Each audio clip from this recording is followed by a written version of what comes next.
कि तेरा इंतजार करेंगे हम चाहे जमाने लग जाए, या तो तू आ जाए या हम ही ठिकाने लग जाए। तो सर, ये शेर मुझे अच्छे दिन की याद दिलाता है, वो दिन के जिसका वादा था, इस सरकार के नेकी का जो इरादा था, जो इरादे 2014 में काफी बुलंद थे, पर 2024 के आते आते इनके नीतियों में कुछ थोड़े बहुत घमंड थे, जिस घमंड के चलते पूर्व में नोटबंदी और लॉकडाउन जैसी घटनाएं घटी और जिसके वजह से 700 से ऊपर किसानों की मौत हुई, और जिसके चलते मणिपुर पर प्रेसिडेंट्स रूल तो लागू किया गया, लेकिन बस यही बोलना था कि 22 महीने लग गए और कई लोगों की जानें चली गई। सर, मैंने आगे भी ये चर्चा की थी कि if president's rule was the only solution, why was it not imposed months ago when people were dying?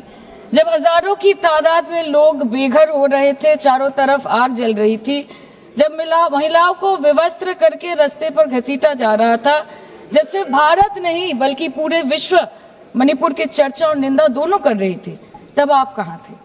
Sir, this delay in imposing president's rule proves that the BJP leadership neither had the will nor the competence to handle the Manipur crisis, and the administration watched quietly as ethnic tensions spiraled out of control.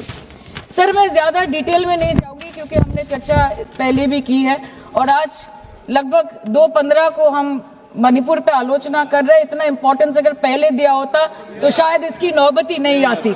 So this is what I think. पर sir, ये शर्मिंदगी की बात है कि आज भारत के एक राज्य में प्रेसिडेंट्स रूल है। ये भी शर्मिंदगी की बात है कि 140 करोड़ की आबादी में 80 करोड़ को मुफ्त में राशन दिया जाता है। आज सर, लाखों नौजवान हैं जो बेकार बैठे हैं। 1 से 2% ऐसे लोग हैं जो सिर्फ टैक्स पेएबल के क्राइटेरिया में आते हैं, और बीजेपी है जो सब चंगासी का कुर्ता पजामा पहन के घूमते रहते हैं।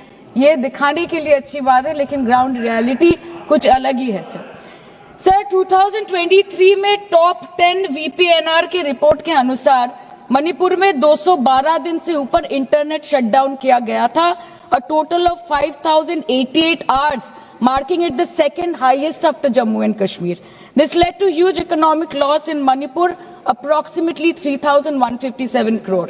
The economic blockade in Manipur, affecting the two main national highway, lasted for 66 days, with rough estimates of loss of around 250 crore per day, which is a whopping rupees 17,000 crores in over 2 months.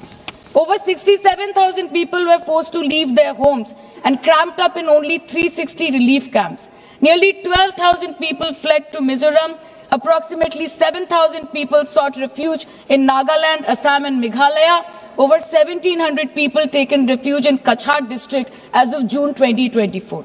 और ये सब तो sir registered official figures है, न जाने unregistered official और कितने बेघर लोग होंगे जो दूसरों के घर में रह रहे हैं, शायद दूसरे राज्य में रह रहे हैं, दूसरे देशों में रह रहे हैं। ये इसीलिए हुआ है सर क्योंकि मणिपुर की सरकार, डबल इंजन सरकार ने, उनकी मंशा ये नहीं थी कि वहां के लोगों को शुरू से प्रोटेक्शन दिया जाए, कि उनको शुरू से रिलीफ दिया जाए। अगर वही होता तो 22 महीनों से इन्होंने मणिपुर को जलने ना दिया होता। मैं इस तरह का जवाब भी देना नहीं चाहता सदन में कि आपके समय में इतनी हिंसा हुई थी, हमारे समय में इतनी हुई, आपके समय से हमारे समय में कम हुई है। हिंसा होनी ही नहीं चाहिए।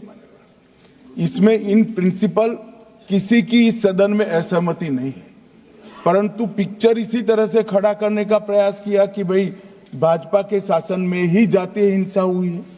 मान्यवर, मैं 2-3 चीजों पर ध्यान आकर्षित करना चाहता हूं। पहले मैं सिर्फ मणिपुर की ही बात करूंगा। मणिपुर में 1993 में जातीय हिंसा हुई, नागा कुकी संघर्ष हुआ।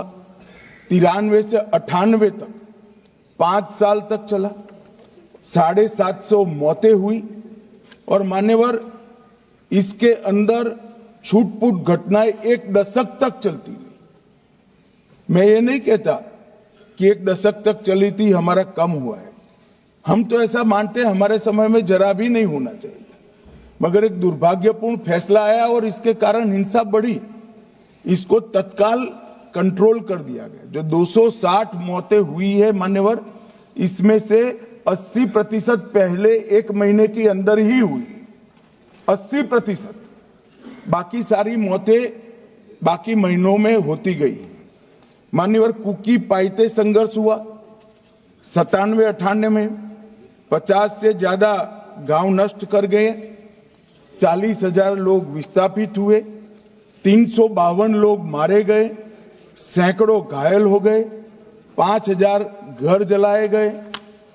मतई पंगल संघर्ष हुआ 1993 में, उस वक्त 100 से ज्यादा मृत्यु हुई थी और 6 माह तक हिंसा चली।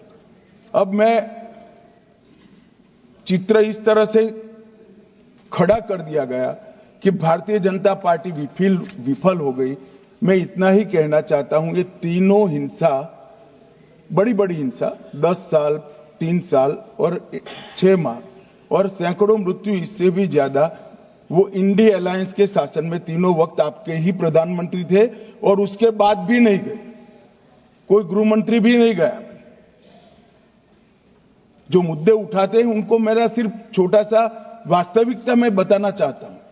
और मान्यवर, ये तो जातीय हिंसा थी।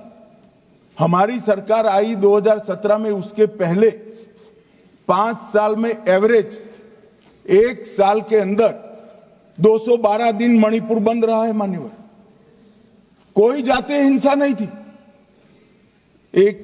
लगभग 1000 से ज्यादा एनकाउंटर हो गए,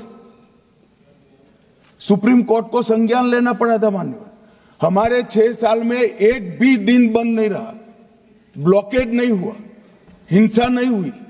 जब एक विशिष्ट परिस्थिति हुई कि सुप्रीम कोर्ट के एक जजमेंट का इंटरप्रिटेशन दोनों समुदायों ने अपने अपने खिलाफ किया, अरे हाईकोर्ट के, और 2 ही दिन में हिंसा भड़क गई। और एक ये भी कहा गया कि इसको नजरअंदाज किया गया। जिस दिन जजमेंट आया उसी दिन यहां से कंपनियां वायुसेना के विमान में मान्यवर वहां रवाना कर दी, कोई नजरअंदाज नहीं किया। इस सब में हम सबकी संवेदनाएं बराबर है, वे होनी ही चाहिए। परंतु मेरा आप सभी से भी विनती है कि सरकार शांति प्रस्थापित करने के सभी प्रयास, उच्चतम प्रयास कर रही है।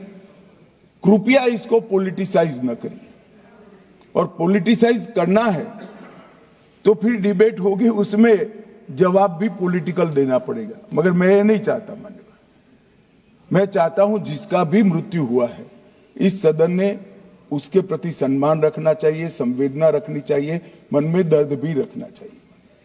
राष्ट्रपति शासन आने के बाद दोनों समुदायों से चर्चा भी हुई, 2 मीटिंग दोनों समुदायों के सारी संस्थाओं से अलग अलग हुई है, और बहुत कम समय में एक संयुक्त मीटिंग भी भारत सरकार के गृह विभाग के अधिकारियों के साथ होगी। हम इसका रास्ता ढूंढने का प्रयास भी कर रहे हैं। मगर पहली चिंता शांति प्रस्थापित करने की है। जैसा मैंने कहा, 4 महीने से एक भी मौत नहीं हुई है, 2 इंजर्ड हुए हैं और परिस्थिति बाय एंड लार्ज कंट्रोल में, मैं नहीं कहता संतोषजनक है।